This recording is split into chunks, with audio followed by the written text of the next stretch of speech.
Meus irmãos e minhas irmãs, nesta caminhada que nós fazemos, nesta peregrinação, é sempre bom dar essa parada, porque o ponto fundamental da peregrinação é a Santa Missa.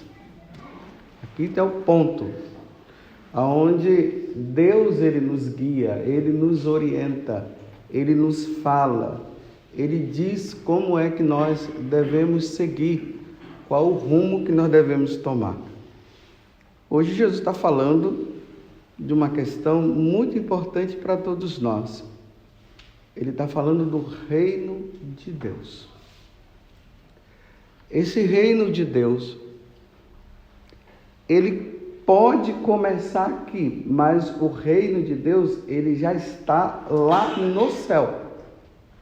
É lá que está o reino de Deus. O reino de Deus está onde a Santíssima Trindade habita. Depois da Santíssima Trindade, aí veio a criação, veio os anjos. Os anjos já contemplam a face de Deus.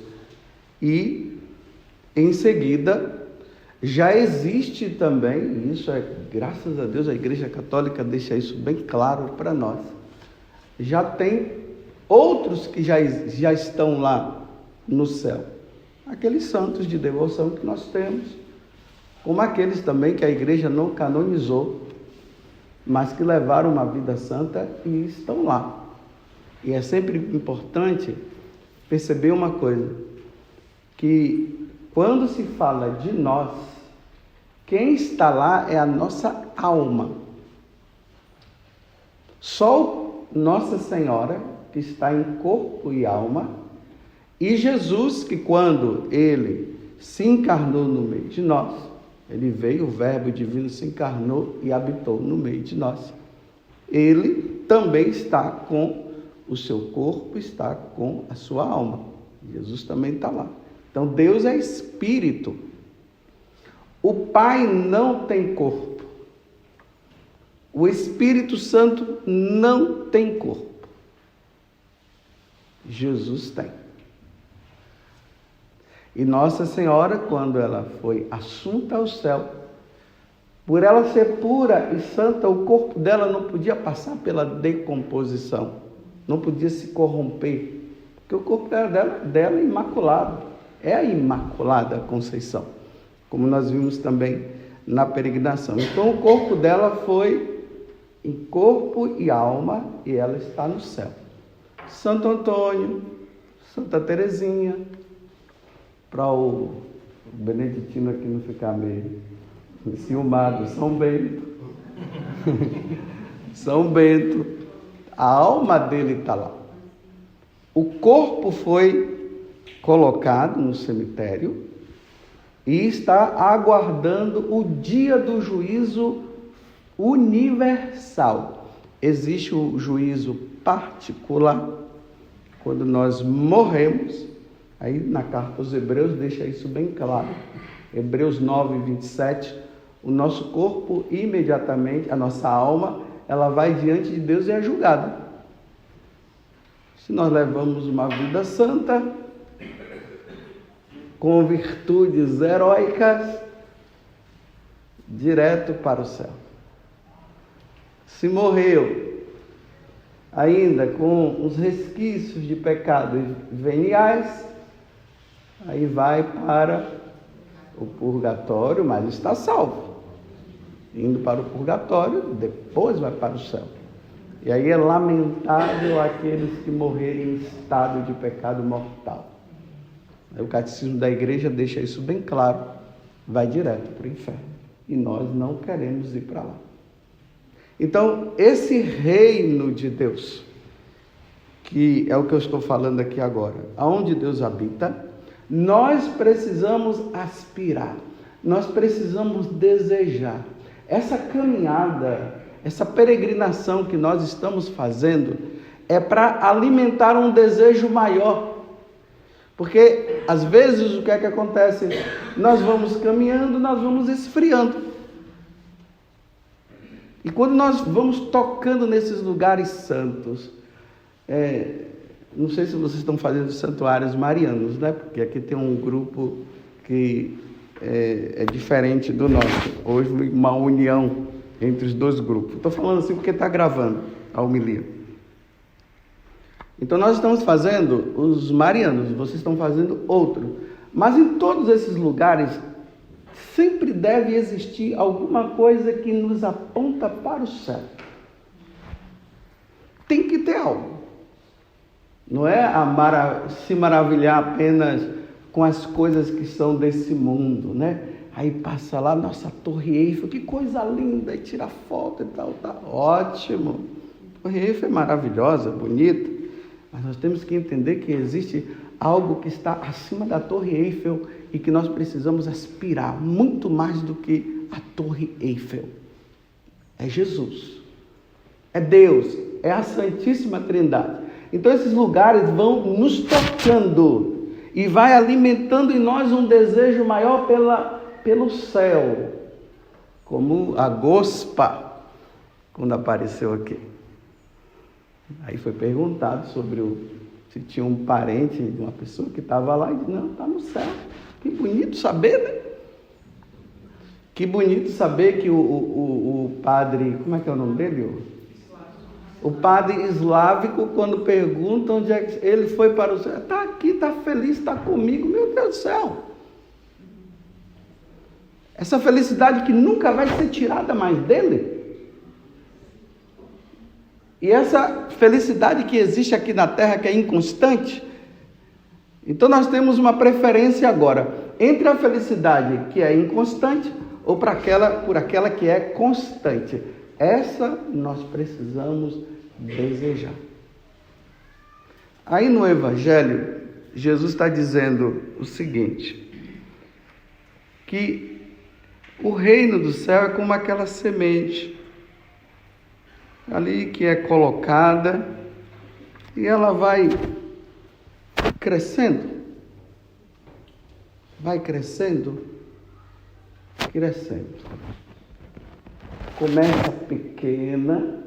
começa pequeno e depois vai aumentando. Vamos dizer assim, começou com Jesus, os apóstolos, depois os apóstolos começaram a pregar e foi aumentando, essa igreja católica foi crescendo, chegou lá no Brasil, foi crescendo e está crescendo.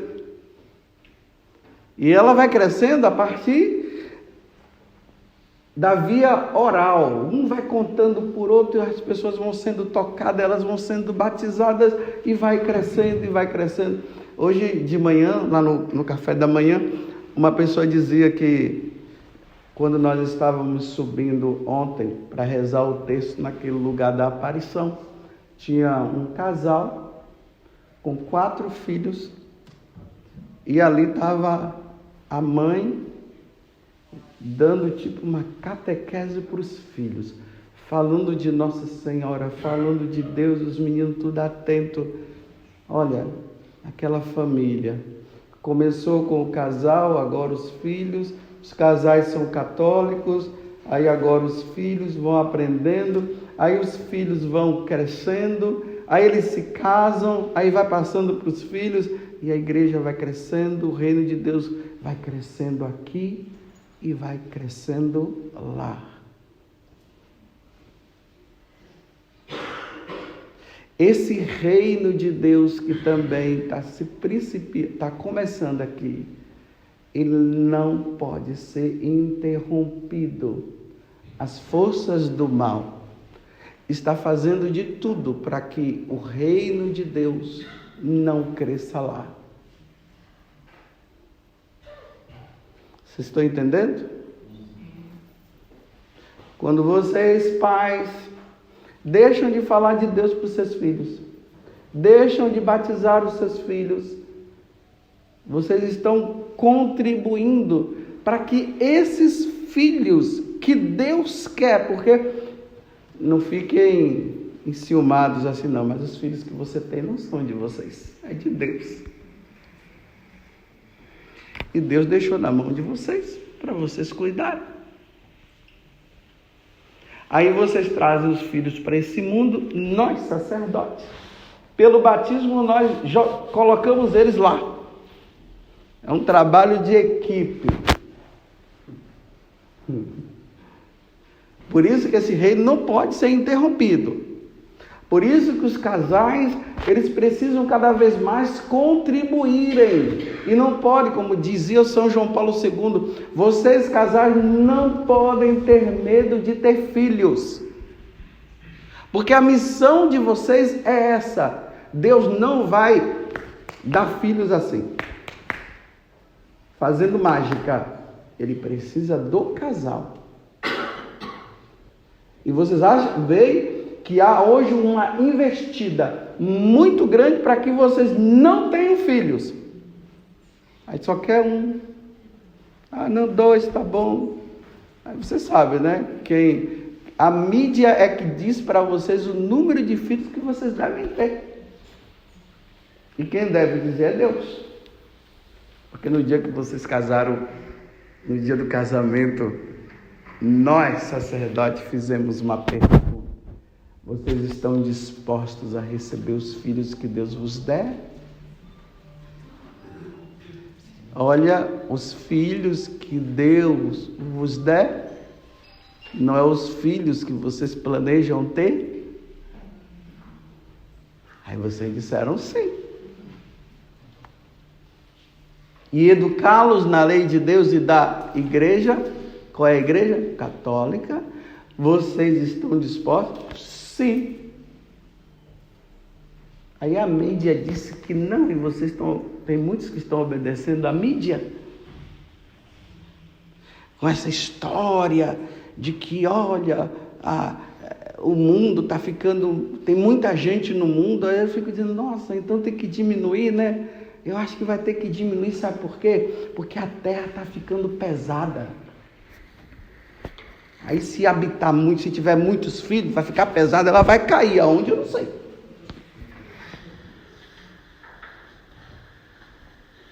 Por causa da fome, por causa disso. Em algum momento Deus falou que era para os casais não terem filhos por causa da fome? Aonde está escrito? Alguma vez Deus falou que era para os casais não terem filhos por causa de perseguição?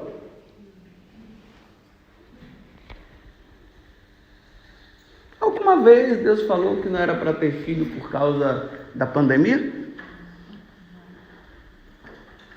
Então, se Deus não fez, capricha.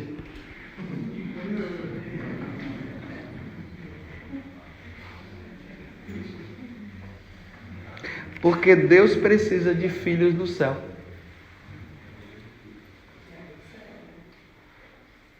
E Deus não vai ter filhos na mágica. Vai precisar de um casal que se una.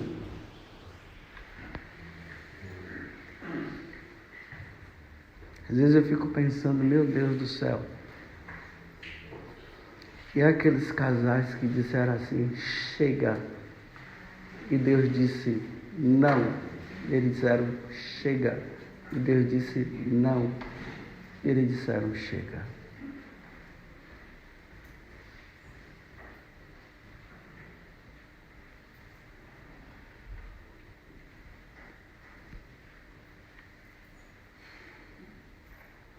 E aí aquele lugar que poderia ser habitado por aquele filho que Deus estava confiando que aquele casal ia dar, vai ficar vazio.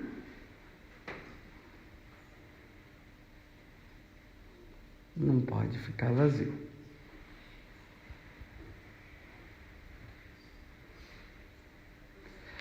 Tragam para a igreja os seus filhos, porque nós padres precisamos dizer, eu te batizo em nome do Pai, do Filho e do Espírito Santo. Primeiro, se vocês não trouxerem, nós vamos ficar desempregados, hein?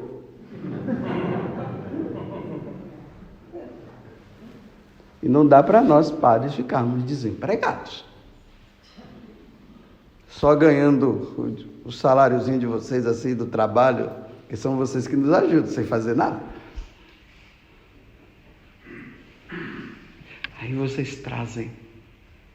Nós batizamos, a Trindade habita neles, eles passam a se tornar filhos de Deus e da igreja e herdeiros do reino dos céus.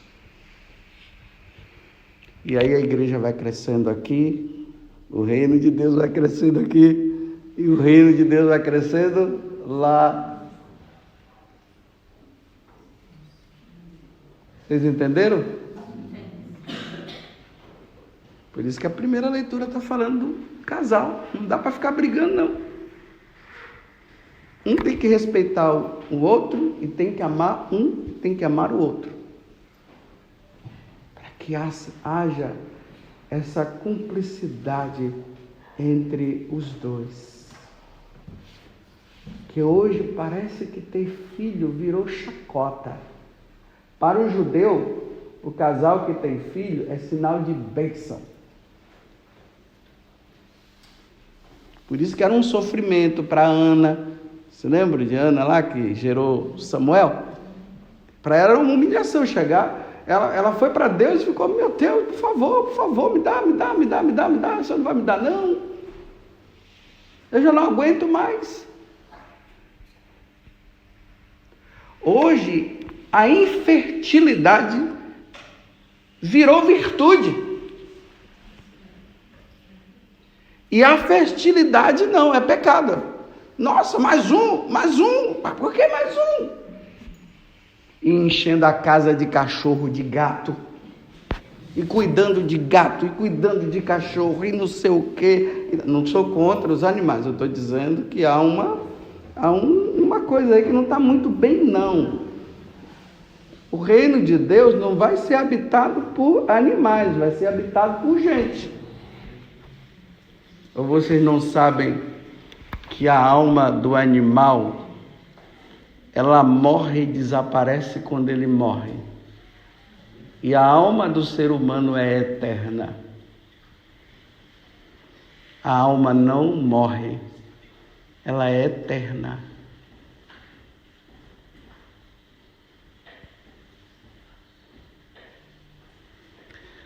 Tá ok.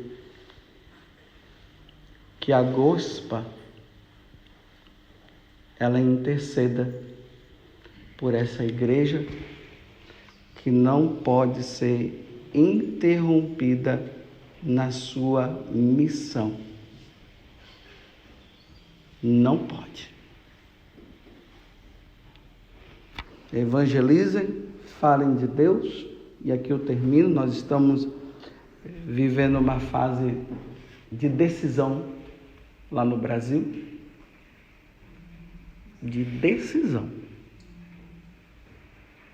Nós não sabemos o que vai acontecer com o Brasil com essa pós-eleição. Eu só sei que eu quero ser livre para poder pregar o Evangelho.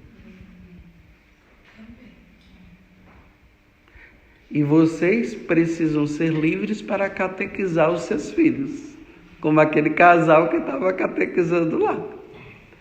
Dependendo do rumo de como as coisas acontecerão, vai ficar difícil. E aqui eu trago, para terminar, o Giuseppe, que é o nosso guia. Quando ele estava falando ontem para nós, ali nas primeiras aparições, aí uma pessoa do nosso grupo perguntou para ele sobre a questão do comunismo.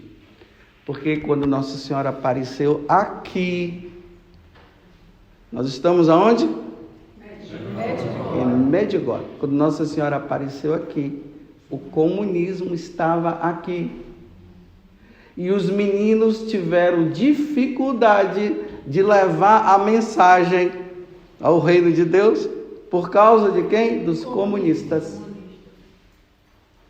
Porque a primeira coisa que o comunista vai fazer é perseguir a Igreja Católica.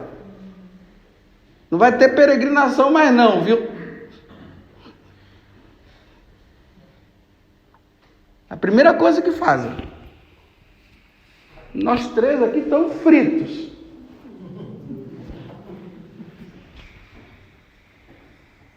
Porque o primeiro que eles perseguem são os padres. exterminando os padres, extermina a igreja. Mas o que eu fico tranquilo é que as portas do inferno não vão prevalecer contra ela. Mas aí, quando perguntaram para o José, ele disse assim: não, nós agora somos democratas, né?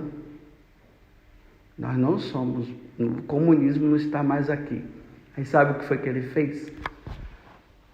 Graças a Deus. Ele fez assim, ó, graças a Deus. Eles sabem o que é comunismo, nós não sabemos. Eles sabem, nós não sabemos. E espero que não chegue no Brasil para nós termos que entender o que é. Louvado seja nosso Senhor Jesus Cristo